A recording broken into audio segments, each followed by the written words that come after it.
Hello, hi guys! Magandang hapon sa inyo lahat. This is Chima Masagada Channel, a faith healer, also mata reader. So ngayong hapon, natatingnan natin ang nagsasabihin sa inyo ng ating mga gabay.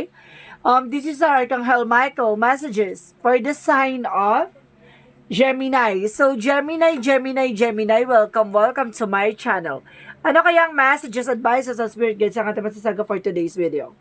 Ano kayang energy or kaganapan sa buhay ng mga Gemini ang ating mahagilap? This is Archangel Michael messages for the sign of Gemini. So, guys, this reading is a reading lamang, hindi lahat makaka-resonate. Kunin lamang po makaka-relate sa inyo ay comment down below kung kaninong energy ang ating nasagap. And of course, don't forget to like and subscribe my channel and hit the notification bell for more videos updates. Sa mga hindi pa po nakakapag-subscribe sa aking channel, please click yung subscribe button dyan sa baba for all para updated kayo sa mga videos na i-upload natin every time and every moment. So guys, and of course, maraming salamat sa walang sawang pagsuporta sa aking channel. Lalo-lalo na yung hindi nag-i-skip ng ads, naway pagpalain kayo ng may kapal. Naway, Diyos na ang bahala magbalik sa inyo, no? Ng kabutihan loob nyo. Maraming salamat po. Umpisahan na natin.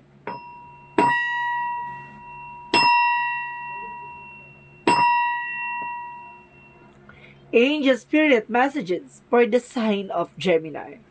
Archangel Michael, bigyan mo ako ng isang pasabog at bulabog na mensahe para sa ating mga kapatid na Gemini. Go forward fearlessly. So, ibig sabihin, dito magpatuloy ka na wala kang kinakatakutan. Diba? Ganun lang yun. Kailangan lumaban ng lumaban.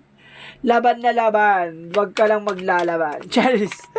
Eme lang. So, let's see what is additional messages.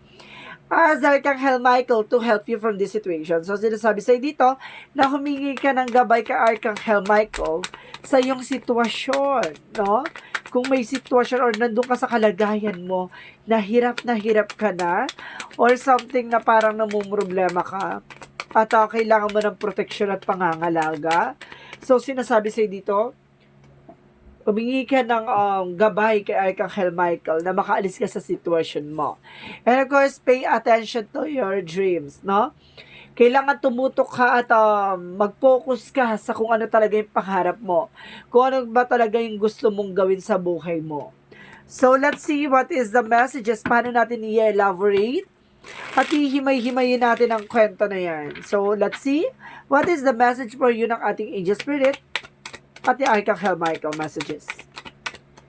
There's a tree of life. So, ibig sabihin, lahat na nangyayari sa buhay mo ay parang kasama talaga siya, no, sa journey mo.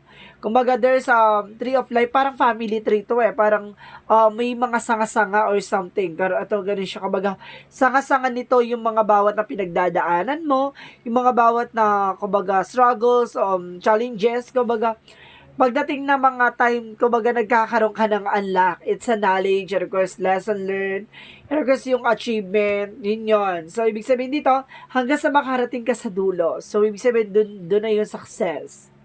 So, let's see what is additional messages. And of course, there's a 7 of Cups. There's a harvest time. So, this is the moment na, kumbaga, magkakaroon ka na ng harvest time, no? At makukuha mo na what you deserve. At the same time, there's a 6 of Cups.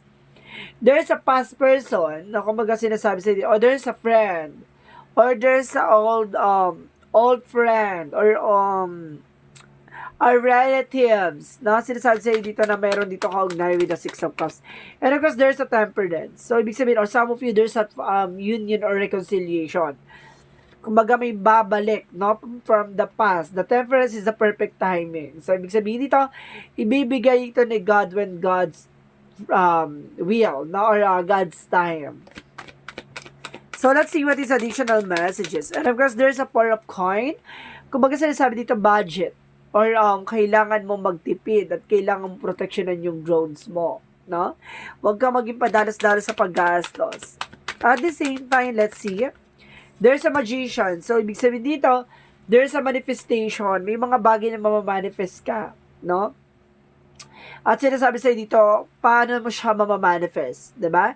It all begins for budgeting, investment. So, ibig sabihin dito, kailangan tumutok ka sa mga pangarap mo talaga. Yung gusto mo talagang gawin sa buhay mo. 'Di ba?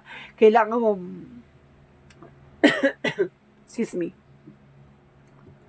kailangan mo magtipid, 'di ba?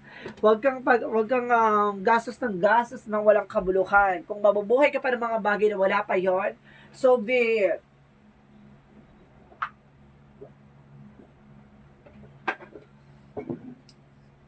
Tsaka wag mo daw minamadali yung mga bagay-bagay, 'di ba? Kasi the more na minamadali mo yung bagay-bagay, lalo kang magkakamali. And of course, there's a Three of Wands. Three of Wands is a waiting for a result or waiting for a shift. Na may inaantay ditong resulta. O may inaantay ditong papelas, papers, or something na magdadala sa yung Three of Life. So, it means, kumbaga, process and progress na nangyayari sa buhay mo. Kumbaga, journey yan eh. Kumbaga, lahat ng yan ay a way ni God. Now, antayin mo yung perfect time or divine timing for you. And of course, sinasabi dito, there's Two of Swords. There's a decision that you need to make. Na kailangan mo magdesisyon as soon as possible. And of course, there's an Eight of Cups. Letting go. No, may mga bagay na kailangan mo nang pakawalan. Lalo-lalo na yung nakaraan. Diba? The Six of Cups is past person. Baga sinasabi sa dito, mag-move on ka na. What is the Temperance? And of course, there's a Six of Swords. There's a transition, no? There's a Four of Swords. Okay, thank you. So, there's a Four of Swords. There's intuition, na makinig ka sa intuition mo, makinig ka sa gut feeling mo. Kasi, kumbaga, there's a divine intervention, may mga paalala sa iyo ang ating mga divine. At the same time, there's a time, no? The perfect timing. Kumbaga, kailangan mo din magpahinga. Hindi ubos oras, ubos panahon sa kung ano man yung ginugugol mo. So, kailangan mo pa rin mag-break time, diba? So, what is the Four of Coins? Or some of you baka workaholic ha? Masyado kayong focus sa trabaho. Kailangan nyo magpahinga. And of course, sinasabi dito with the Knight of Wands, is slow and steady. Diba? Kumbaga, slowly but surely. Hindi mo kailangan biglain yung pag-ipon or biglain yung, kung mayroong sumusobra or something na kaya mo pang i-save mo. Diba? So, what is the Magician? And of course, there's a Knight of Swords. Magiging mabilis daw tong manifestation. Mabilis tong magre-reflect sa'yo. So, let's see what is the Tree of Life and the Three of Wands. And of course, there's a Devil card. Ooh. Kumbaga, meron dito ha. Kumbaga, ano siya, hinaharang niya yung, kumbaga, yung progress, no? Yung pagdaloy ng magandang eksena sa'yo. Kumbaga, pinababagal niya, no? Kumbaga, yung nagkakaroon ng delays. That because sa toxicities or there's a devil energy or baka merong ugat ng eksena na to, no? Merong sa hanay nyo na, kumbaga, may gumagawa sa inyo ng hindi maganda, dugtong-dugtong o tinatawag na kadena, no? Kumbaga, nakakulong kayo sa black magic involved. Kumbaga, lahat ng pamilya nyo, with the Tree of Life is that I told you, di ba? It's a family tree. So, sinasabi ko sa'yo dito, baka kumbaga hindi ka makausap, ito yung Three of Wands, waiting ka ng waiting, kumbaga hindi dumarating yung tamang timing or tamang pagkakataon sa inyo na hindi kayo makalis sa situation. That because of there's a devil energy. Kumbaga sunod-sunod yung problema pinagdadaanan nyo at sunod-sunod yung mga dagok ng problema na sumasampal sa inyo. No, sinasabi sa na devil energy dito na mukhang talagang nasa kadena kayo ng isang black magic involved, na lahat kayo ay involved. So, let's see what is the Seven of Coins, of course, the Two of Swords. And of course, there's a Death card. So, ibig sabihin dito, inaano nito na maubos na. Maubos yung mga pinagkukuhanan nyo ng pera or pinagkukuhanan nyo ng source of income, no? Kumbaga, gusto nito maubos at masalat kayo sa lahat ng mga pinagkukuhanan nyo, maubos lahat, no? There's a Two of Swords, there's a decision na kailangan nyo nang tapusin tong eksena na to, no? So, what is the Six of Cups and the Eight of Cups? And of course, there's a Six of Wands. So, ibig sabihin dito, it's a past person na hindi maka-move on. So, ibig sabihin dito, it's an ex or is an ex with your boyfriend or girlfriend mo, kumbaga kung may asawa ka man yung ex ng jowa mo or ex mo, or sinasabi sa'yo dito, basta related sa inyo, no? Or related sa iyo na merong ditong six of wands na magtatagumpay ka. So, ibig sabihin dito, hindi pa nakaka-move on to kaya ginagawa kayo nito ng eksena. So, what is the temperance? And of course, the four of swords. And of course, there's a knight of, the ten of wands, no? There's a burden. So, ibig sabihin dito, na kumbaga, there's a lot of struggles or there's a lot of obligations, responsibilities. Parang bigat na bigat ka na sa lahat ng pinagdadaanan mo. So, sinasabi sa'yo dito na it's time to take an action, no? Kailangan mo nang kumawala, no? Listen to your intuition.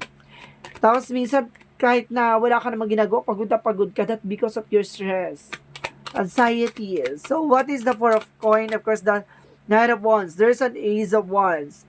There's a new beginning coming in for you. So, what is the Magician and Knight of Swords? There's an Ace of Cups, no? There's a new romance, a new love life, a new kilig, no? Kumbaga sinasabi sa dito, magsisimula to at maaari nag-reflect to, no, sa iyo. So, what is the outcome? Ang pinaka-outcome is the Ace of Swords. Nagkakaroon ka na ng mental clarity.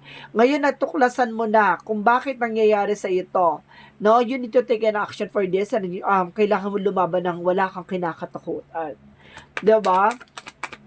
At the same time, sinasabi dito with the Eight of Wands, there's a past communication or there's a past movement, no?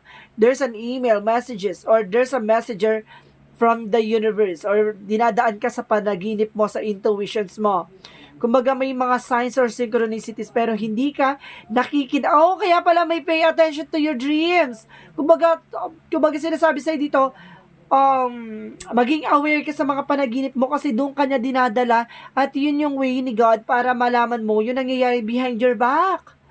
Oh my God! Kaya pala listen to your intuition. So, pay attention to your dreams. Sinasabi sa'yo dito na kailangan mo makinig sa mga panaginip mo. Kasi yun yung way ni God. Message, kumbaga, how to communicate with you. 'Di ba? Kung paano kanya bibigyan ng information. Oh my goodness! So, nandito si Archangel Michael para tulungan ka sa situation mo. Humingi ka ng gabay sa kanya. At the same time, kailangan mo ng mga tao na makakatulong sa'yo, yung instrumento ni God. At the same time, because there is a Four of Cups, meron ditong hindi matanggap. No? Hindi matanggap. Siguro, nagkaroon ng soul searching, soul enlightenment. Kumbaga, nagkaroon talaga ng affair or something na kumbaga, nasa iyo na yung pag-aari niya. Parang gano'n pa rin sinasabi dito na, kung ikaw man yan, kung baga jowa mo, hindi makamove on, jowa ng jowa mo, o jowa ng asawa mo, hindi makamove on. Hindi niya matanggap na yung mga tao, yung hawak-hawak niya dati, ay iba na yung may hawak. Ganun. Of course, there's a hermit card, kung magkakaroon ka ng soul enlightenment dito. So, what is the love oracle card?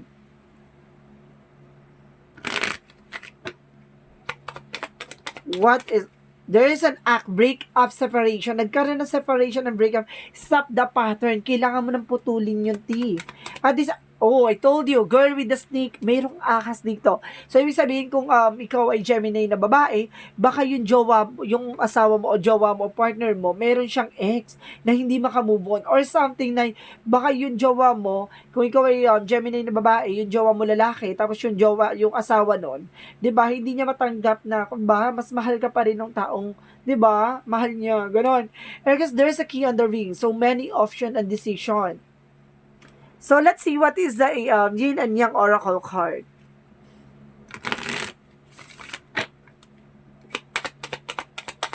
May punot dulo ng eksena na to, And of course, sinasabi dito, there is a reunion, soulmate.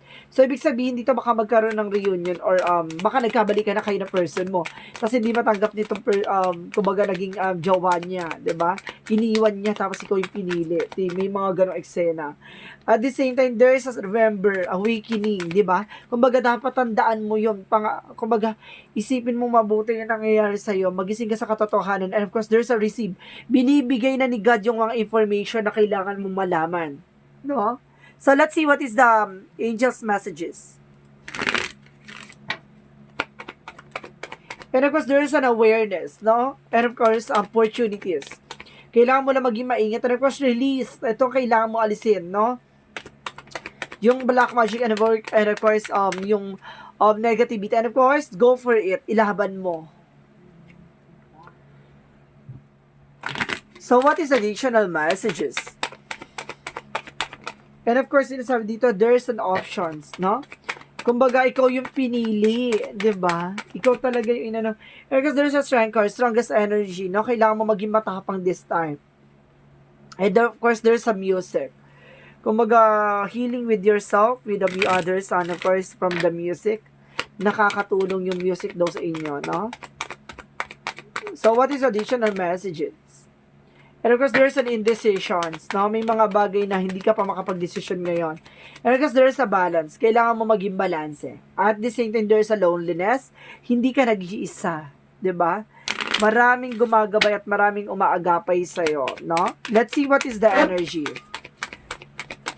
What is the energy? And of course, sinasabi dito with an action. See, you need to take an action for this. At the same time, adjacent possibilities. May mga pinto ang magsasara at may mga pinto ang magbubukas ng mga bagong oportunidad para sa iyo. And of course, there's an angel of balance. Kailangan mo maging balance physically and mentally, no? And emotionally and spiritually. And of course, what is the romance angels? What is the romance angels? Pay attention to the red flags. Oh, ito yung binibigyan ka ng information by red flags. Hindi ka nakikinig, no? Kumbaga marami, ay ito yung paalala ni God eh. There are just a messages. Baka sa panaginip mo talaga siya. And of course, give your relationship a chance. Work on your partnership. Kailangan mong kausapin yung partner mo, 'di ba? Kailangan mong makipag-collaboration at kailangan mo ng i-close yung chapter na kumbaga about sa mga nangyari sa nakaraan nyo, no? Kailangan nyo na malaman na may taong gumagawa pala sa inyo. And of course, work through your fears. No? Kailangan sinasabi dito, harapin mo yung kinakatakutan mo. So, let's see what is the chakra. What is the chakra? Forgiveness. No? May mga bagay na kailangan mo ng bitawan at pakawalan. Yung guilt, and of course, yung mga tao sa paligid mo na nagkasala sa'yo or nagkasala ka man, no? And of course, there's a growth. Magkakaroon ka ng expansion. So, what is Archangel Raphael? Archangel Raphael. Messages. Leave the stressful situation behind. So, see, pakawalan mo raw yung yung nakaka-stress sa'yo. Kung ano man sitwasyon yan. So, Jesus loving quotes, nothing shall be impossible to you. Pagdating daw sa'yo, wala daw imposible, no? Lahat ay magagawa mo at lahat ay masusolusyonan. So, what is the angel's number? And because there is a 444, I am protected. So, sinasabi dito, trust your journey, trust the way your life unfolds, and trust the way you are where you need to be at the present moment. See, magtiwala ka daw na kailangan mo proteksyonan yung sarili mo at proteksyonan yung mga tao sa paligid mo at taong mga mahal mo sa buhay, di ba? You are being protector and you are being protected, no? What is the messages of life? Growing. So, let's see. Today, I understand that I am here to learn, to discover, and grow.